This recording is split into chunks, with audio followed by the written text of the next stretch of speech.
How it feels to be on the ice. It is awesome. No matter your experience level, if you get on the ice, the ability to just glide freely, you will have proven to yourself that you can do more than you thought you were capable of. There's this idea in life that we have learned everything we can learn, that we know everything that there is to know. It's not about saying the same. That's boring in life. Be radical.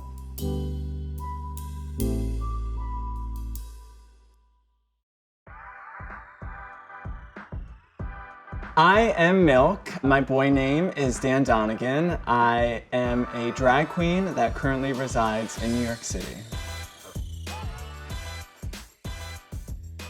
Milk is anything that I want it to be. It can go from the most glamorous, polished woman that you have ever seen to the most busted, ugly, vile creature that exists on this planet, and life lies between those two things. Drag offers me the opportunity to be exactly the person that I want to be. It truly offers my brain a creative outlet for my wild imagination.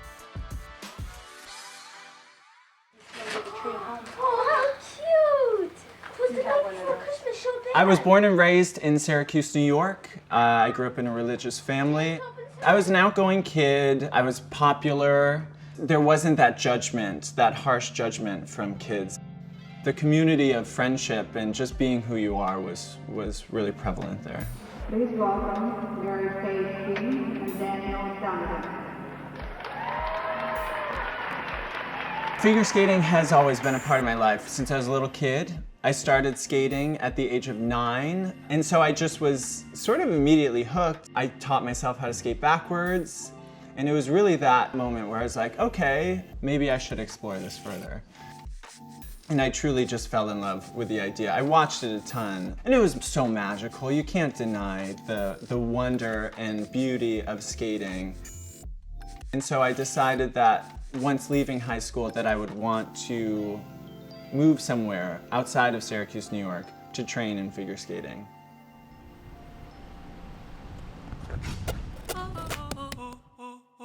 Being a competitive athlete was very fun. Got to perform a lot, got to train with some pretty amazing coaches, but then oftentimes the price of figure skating is what keeps people from continuing their dream of figure skating. And I decided that my competitive career would be over. I had achieved everything that I wanted to. So I retired from competitive skating in 2009, and that sort of coincided with the first time I was ever in drag. It totally was a change of creative outlet. It was an easy transition. I didn't know that I would fall in love with it as hard as I did. It was upon moving to New York City the summer of 2012 that drag took a turn for, oh, perhaps I can turn this into a career. By that time, Drag Race was only growing in popularity, and I was like, I'm a drag queen who loves doing drag. This seems like something for me. I auditioned for RuPaul's Drag Race and got the call that I would be on, and then the rest is herstory. The style that I was more drawn to was sort of the 90s club kid, New York City aesthetic. Every look sort of had this character, it was telling a story. I liked the idea of building a character that could pull off like a story. My career as Milk has really helped launch a bunch of different other opportunities in the fashion world, and now in music. Being able to join my drag with my piano playing has been very important to me.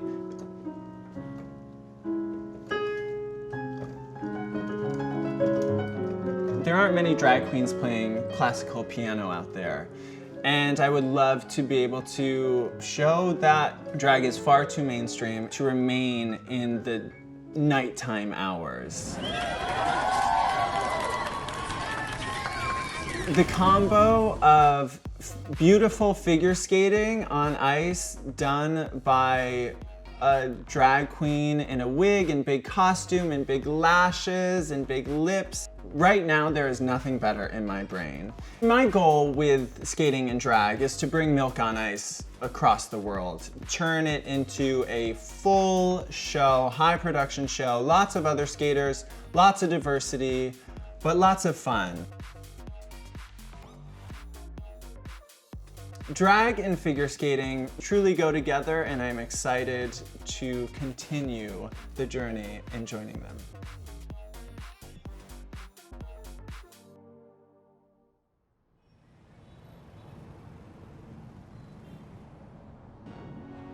My existence in the drag world has always been sort of living by my own rules, being able to do what I want to do, and that sort of has become my brand.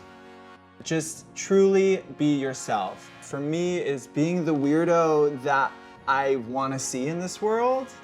And yeah, that.